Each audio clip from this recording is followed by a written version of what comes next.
Okay guys, we're just on the car R32 in Cosmic Crush Colorshift, which is absolutely amazing. So now I'm gonna try on a panel with gloss, in a high gloss, to see how it looks. If it looks amazing, I will do it in my own car. So let's see how it comes out, guys.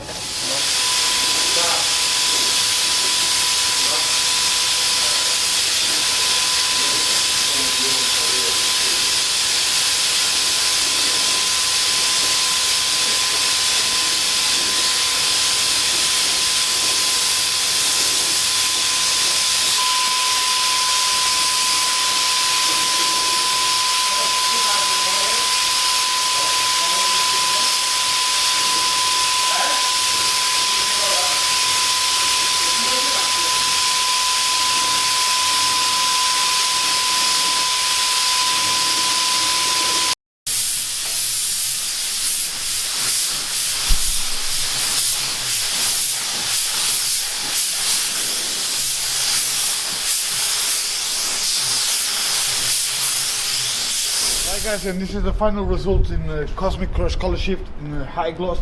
It looks amazing. We just done it very quick to test the panel to see the color how it looks in gloss. It looks amazing. So hopefully I'll be doing this in my own car. So that's pretty much, guys.